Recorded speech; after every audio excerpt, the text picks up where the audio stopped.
Hey,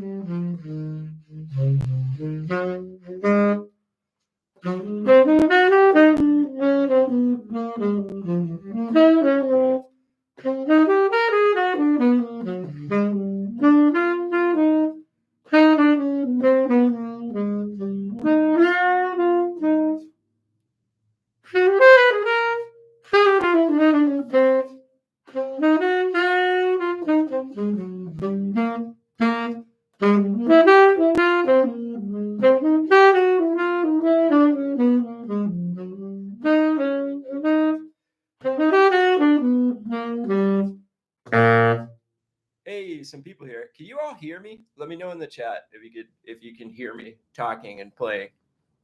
Ciao.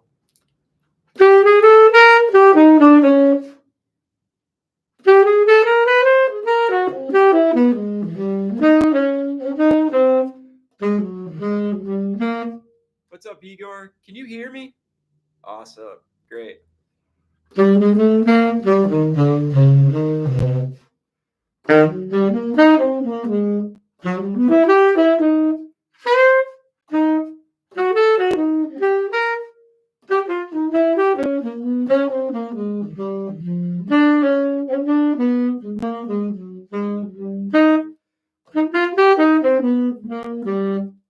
Yeah, Igor.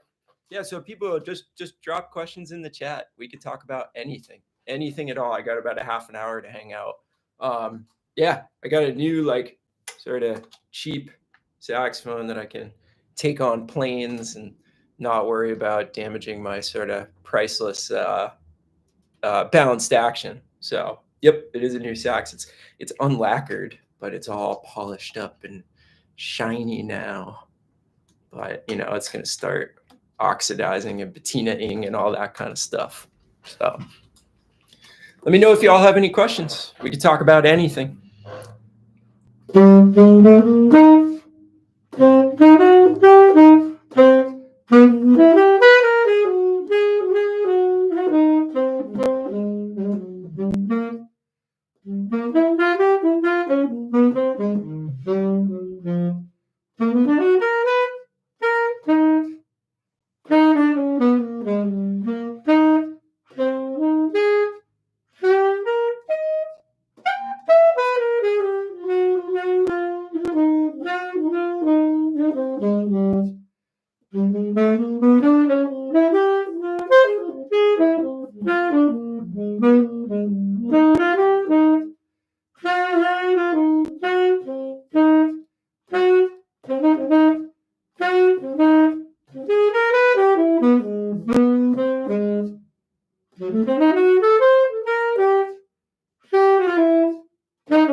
Hey, Vulcan, if that's how you pronounce it.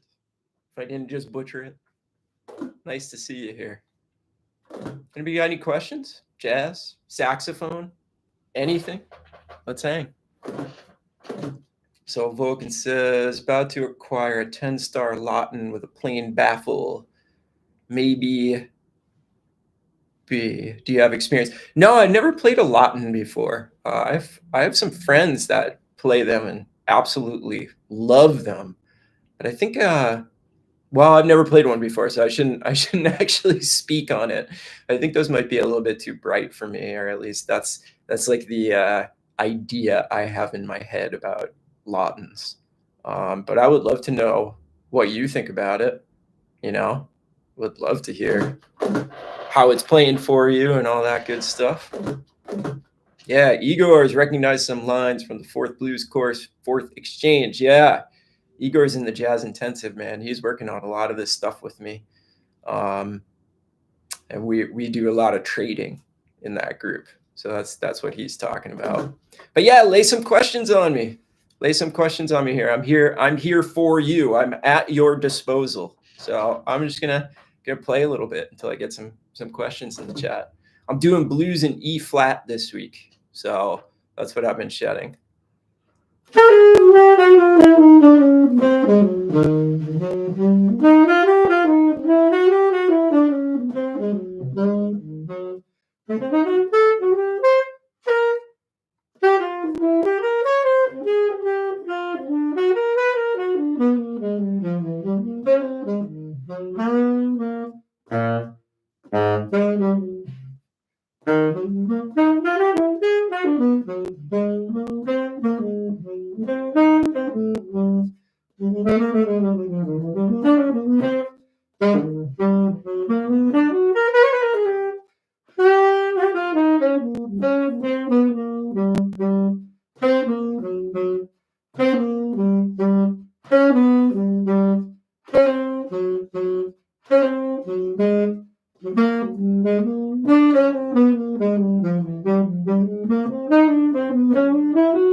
Man, nobody's got any questions?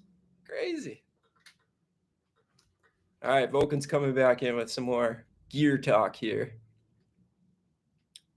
Yeah, Vulcan, I would say like I'm a big fan of wide open mouthpieces as well. But that's big, man. Let me ask you a question, Vulcan. Why do you feel like you need a mouthpiece that open? Is it like you need more volume? Is it you're like looking for a specific kind of sound that only a huge wide open mouthpiece would give you? Yeah, let me know because that's a good discussion. Like sometimes we feel pressure to play on big, more open mouthpieces, but it's not always what we need. Sometimes we should chase reeds instead of mouthpieces, to be quite honest with you, because the reed can actually make a bigger difference, in my opinion. Yeah, Igor says, he's listened to Al Cohn. Yeah, I love Al Cohn. I've got a student that has transcribed over the past, like, I don't know, maybe like 7-8 months. She's transcribed like a dozen Al Cohn solos, and it is like just ridiculous. He's so good. He's such an underrated player too, right? Like a lot of people probably never even listened to him. He's just one of the most unbelievable players who ever lived. You know, severely, criminally underrated player. All right, Vulcan got back to me. So I like to use a lot of air, like to play low. Yeah, definitely. So that's great. If you feel like the mouthpiece isn't accepting all that air that you want to give it, that's a great reason to get a bigger mouthpiece. But you know, like a harder reed, I don't know if you've ever tried this, Vulcan, but like a harder reed can give you different and sometimes really surprising results. So if you've never tried playing like a standard size mouthpiece, but with like a much harder reed, you might want to try that because it may like surprise you. It may surprise you how that kind of results you get from that. Because I see you're using like 2 to 2.5 reeds, which there's absolutely nothing wrong with that. But if you've never tried like 3, 3.5, 4, something like that, could be a cool experiment to do because you just never know what results you're going to get from it. I play a 8-star with a number 4 reed, and that really works for me.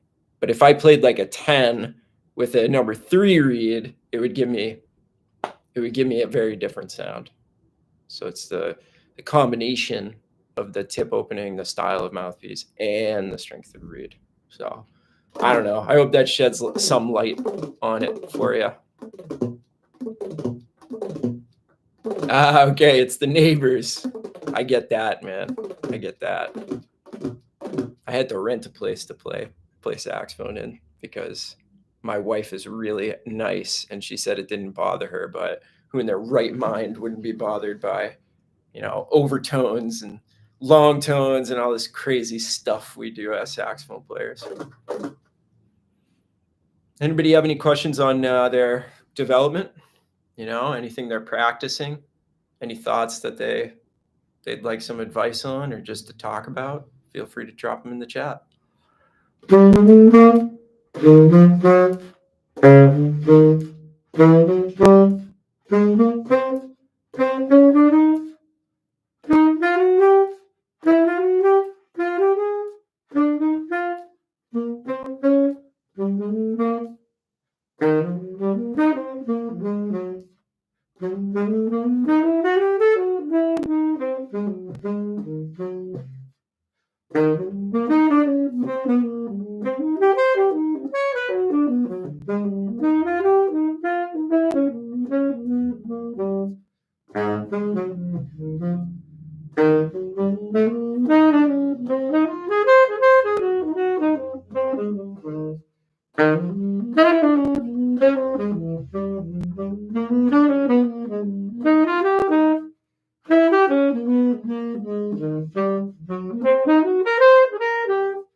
All right, so we got Igor coming in with a question.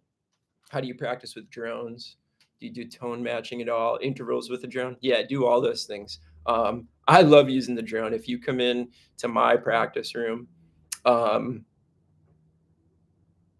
first thing you'll always see me doing is like spending 15 minutes with a drone. I feel like it centers my tone. It gets me to start thinking about intonation and tone quality. And it's exactly what you said. It's like interval relationships. And I think that's like, for me, that's such a great way to start the day, right? Because it like gets me to connect to this thing and how my sound is that day, how it's vibrating against another sound. It's ear training at the end of the day, even if it's not formal ear training. Like you're hearing notes against a drone, therefore you're hearing intervals. And I don't know, I think it's wonderful. I look forward to it every single day. My time might look a little bit unstructured with the drone, but sometimes it's structured. Sometimes I'll just take like whatever I'm working on in terms of like scale exercises or patterns or something like that, and I'll just play that against the drone. And then sometimes I just play free with the drone and just like let myself go with it. And I think anybody that's in here can actually give me their opinion on this. I think I'm going to start creating videos that are more like an activity, if that makes sense. So less like a tutorial and more like, hey, do this thing with me in real time. So like you'll want to have your instrument out when you're watching my videos. And we could even do something like play over a drone together or do like sort of a guided practice session over a drone and maybe like put some new ideas in your head. Or yeah, like a workout, exactly. Like if you were in the room with me for real taking lessons, this is like a lot of what we would be doing. And I don't think there's like enough of that on YouTube. I don't know how you guys feel about it, but everything seems like a tutorial and nothing's like, hey, take out your instrument and let's play together, that kind of thing. So I'm thinking about sort of doing that because to tell you the truth, I'm like a little bit burnt out on the tutorial thing. And I also think it's like not as valuable as maybe doing something in real time would be. Yeah. Um, so let me know what you think about that, because I think that's what I'm gonna be trying to do, like, or maybe play a bebop line at you and have you learn it by ear without telling you anything about what it is. I think that could be hugely valuable to everybody. Um, Igor's in here. He's in the jazz intensive. We do this a lot in the jazz intensive. This is like actually what we spend a lot of our time doing. So, all right. So Dennis says, can you show some slow blues in a bebop style? Yeah, sure. Yeah, I was just playing a blues. So if I play a B flat, I'm sorry, an E flat concert blues, I'll do it real slow, and I'll try to incorporate a bunch of chromaticism, which I feel like I kind of do anyway. So let's try that. I'll play 2 choruses, Dennis. So 1, 2, 3, 4.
So there's a little demonstration, Dennis. I mean, if you have a more specific question about like anything you want to address on the blues, I'd be down to talk about that. But I always love playing.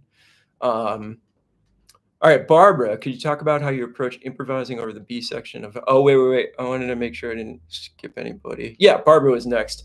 So could you talk about how you approach improvising over the B section of I'm Old Fashioned? Yeah, so it is complicated. There is a lot going on, right? So what I would say, my first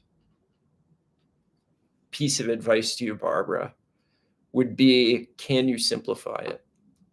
Right? So that's always the first thing that I'm asking myself is, can I simplify what this is so that I can at least play something over it and then go from there, kind of thing.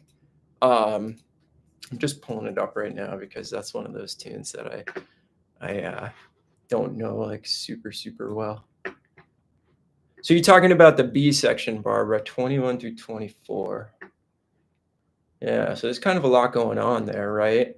But the thing about it is, if you're playing it in the key of F, Barbara,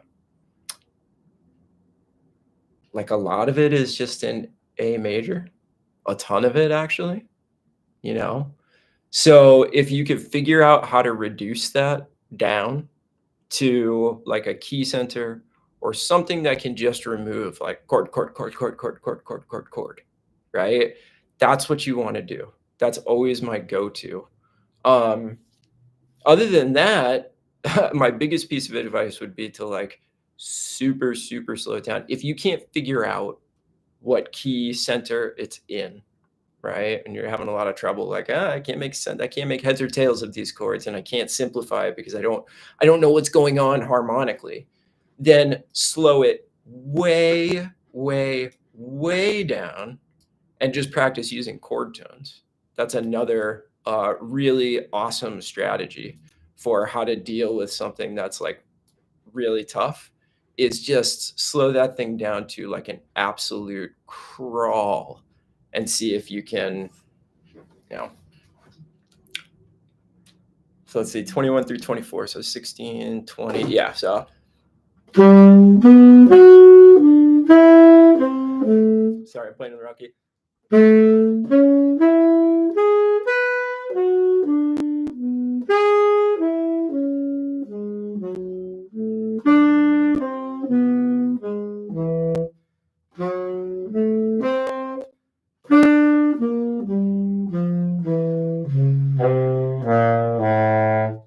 And if you do that for like an hour or two, but you can't speed up. You can't speed up. That's the problem. It takes patience. So if you were to commit yourself to sitting there for a long time at that tempo, ripping apart the chord changes, just like every possible way that you could think of to get around them, you'll develop like a crazy familiarity with them. I could pretty much promise you that. Most people aren't willing to sit there for a long period of time and do that, though. And that's what I've noticed. Most people are not willing to sit there and over and over and over and over again. Hey, Derek's here, Saxophone. Actually, he posted this little interview with Sam Dillon on Instagram, and Sam said that.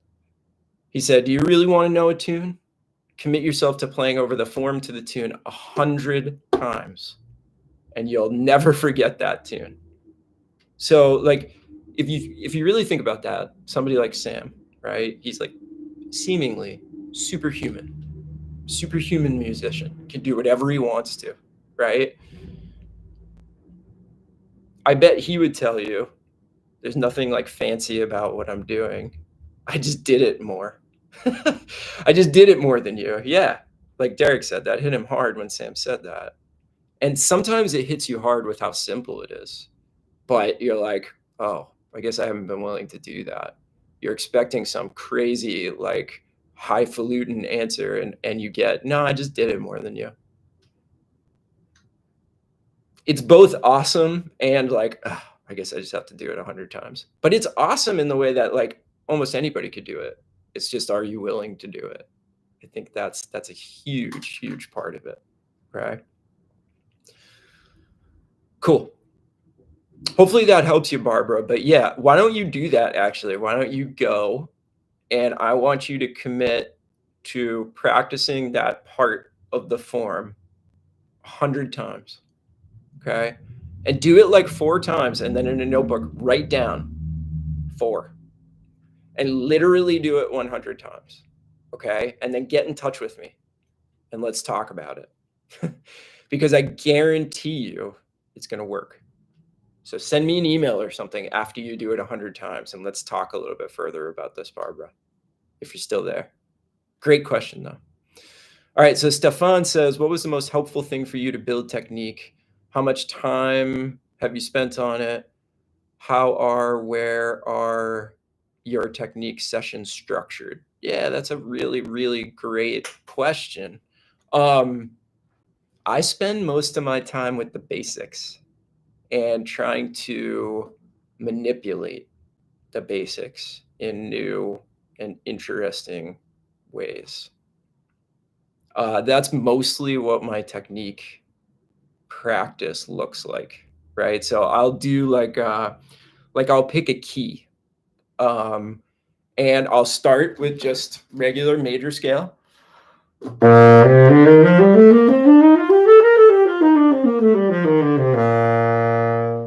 Great.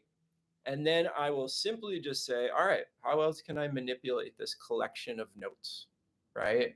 So maybe I go to something familiar, like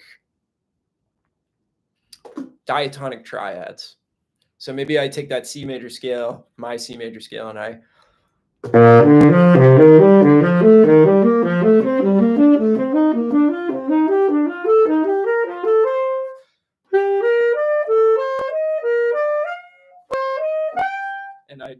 play it all over the horn, try to get back familiar with that particular way of organizing a scale. And then my mind goes, okay, what can I do to that?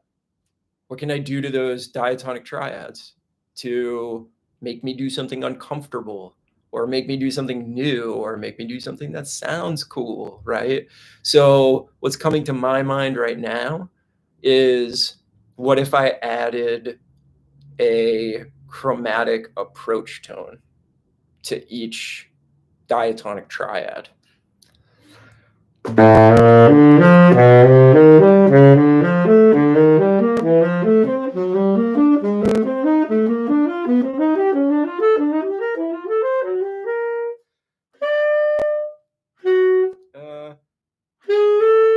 See, it's forcing me to think.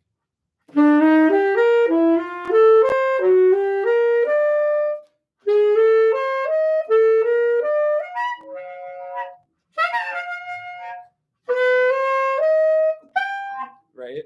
Okay, cool. But obviously I would spend like a ton of time on that, like really, really working it out. I would start insanely slow, and I would really, really teach my fingers how to do that specific thing, right? And then I would start thinking, what else? What else can I do? All right, so I have diatonic triads with a chromatic approach tone. Well, what if I turn that chromatic approach tone into an enclosure, right? So I was doing a half step below the first note of each diatonic triad. So what if I added a half step above that? And now it's going to work out to a 5-note pattern. Does that make sense? Because I've got half step above, half step below, 3-note triad. So it's gonna feel a little bit awkward, right? So it would be like,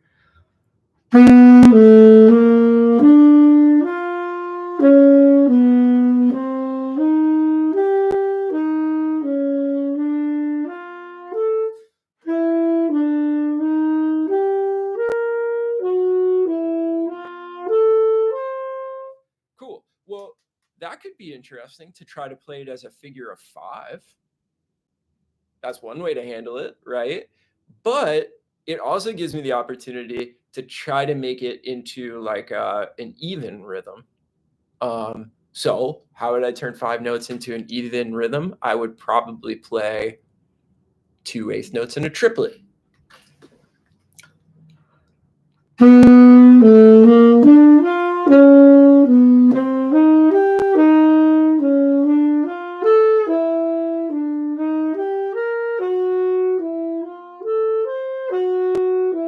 I did it twice.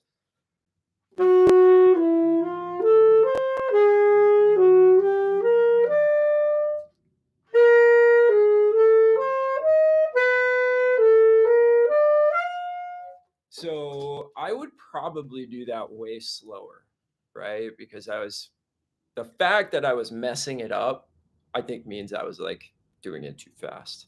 But do you see how like that all just came from a simple idea of like diatonic triads? Cool. Well, there's literally no end to how you can manipulate diatonic triads.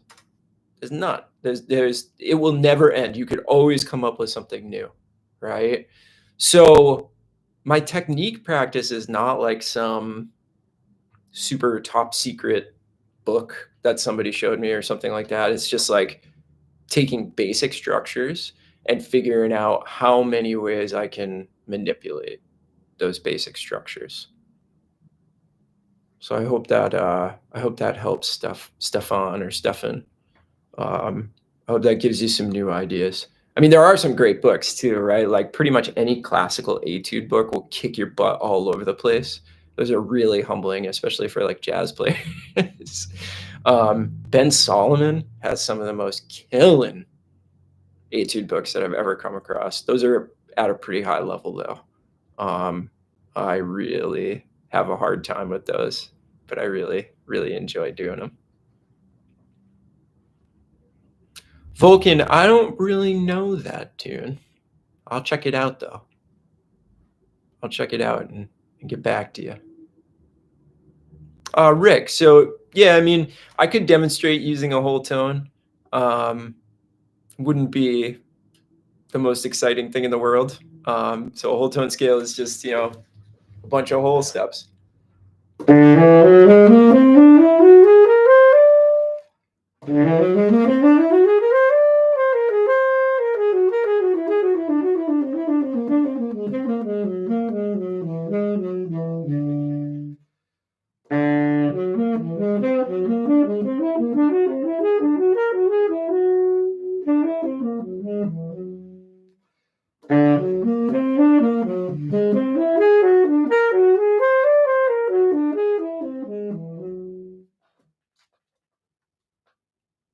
Rick, do you know what the whole tone scale is? Were you looking for anything specific? Let me know. Dennis says blues is the most pleasant and beautiful music for me. Yeah, I love the blues. Man, love that stuff. Barbara, no problem. I do want to actually hear from you too. Email me whenever you get through that 100 repetitions. Okay. Stefan asks another question. How do you handle tempo and maybe finger glitches with some fingerings? Have you also been into etudes and technique books? Yeah, in the past, definitely. I had teachers. Well, I have a degree in classical saxophone. I did my undergrad in technically classical saxophone, even though I was like way more into jazz the whole time. It was just like the only performance degree that they offered. So I had to play a ton of stuff. I had to play all the rep, all the etude books, everything like that. It's all good. That's what I can say is that like anything that's out there in terms of like etudes that's like published, just go for it. There's going to be something good in there, you know? So yeah, a lot of etude books. And then finger glitches with some fingerings. Again, it goes back to like what I was saying to Barbara is like, it's just a matter of like using those fingerings or doing those really, really difficult digital patterns enough until they're not super uncomfortable anymore. And slow, like playing slowly. That's another thing that I will always double down on is if you think you're playing slow, you should probably be playing slower. So Vulcan asks, you ever practice quarter tones? Not really. No. I really love Joe Lovano. So I think a lot of what he's doing is like false fingerings, like when I'm transcribing him, and he does so much with pitch. I think it's just a real flexibility with the voicing and like the lip, and then some false fingerings, right? Like I was actually just transcribing this thing today. He goes,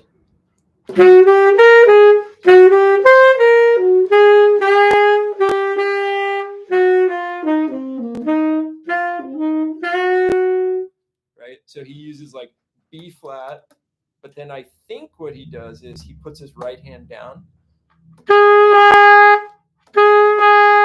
And then he goes to A, and then he puts his right hand down again. So he goes.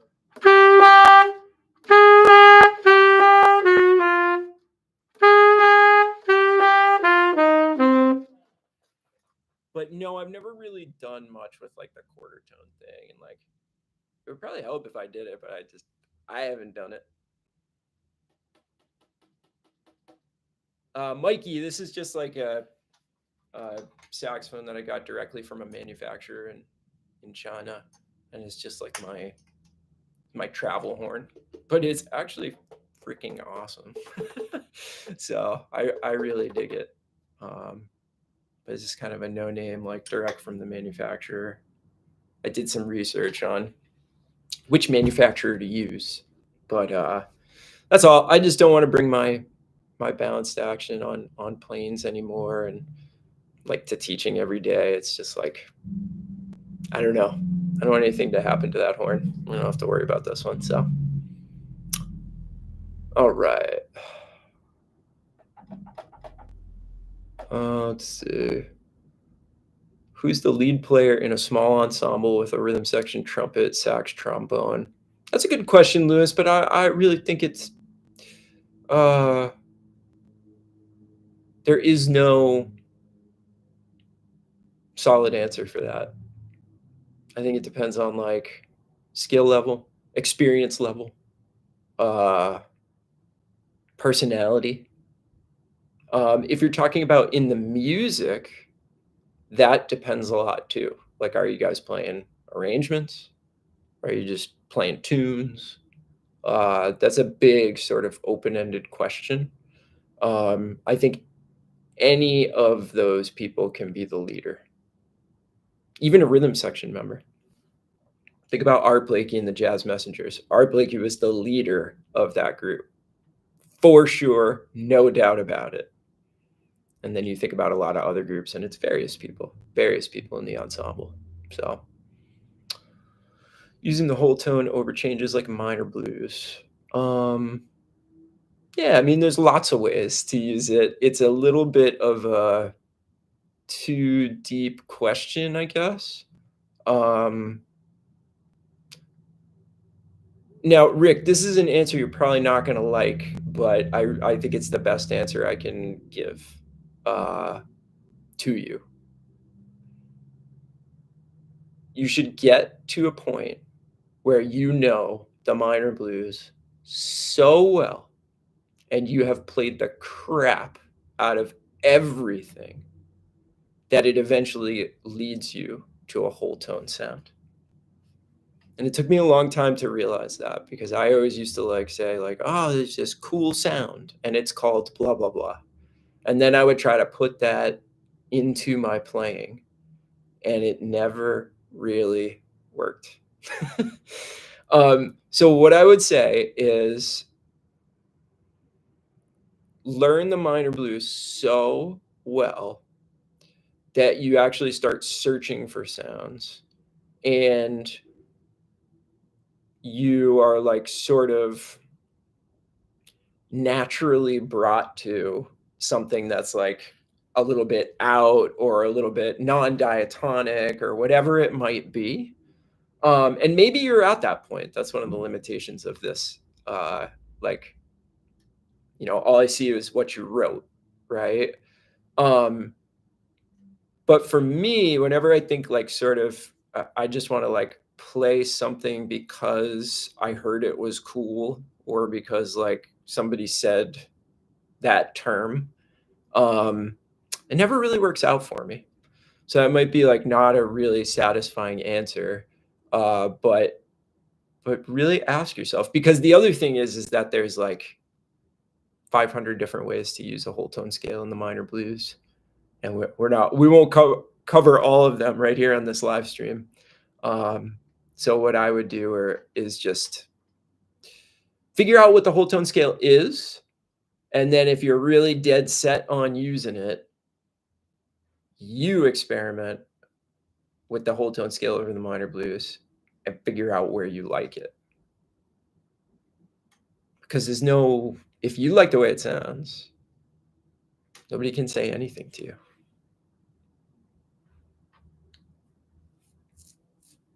Derek, it's Sunwin. I don't know if you're familiar with him. Cool, Rick. I'm glad you said that, man, because sometimes I give answers like that. People are like, no, just tell me where to use it.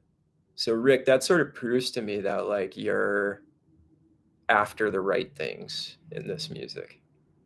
The fact that you're like, oh, that's a great answer, that means that you're sort of going about it the right way. Your mind is open. Yeah, you should, Derek. You should. Let's connect, and I'll tell you about this one. Yeah, augmented chords, that's like part of the whole tone scale, because you can derive 2 augmented triads from the whole tone scale. And that's actually like the entire whole tone scale, because the whole tone scale is 6 notes. Right.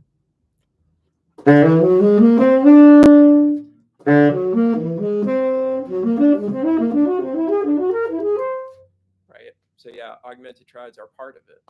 Yeah. Yeah, and it is easier at first because you only have to think about like a triad. But what I would suggest is like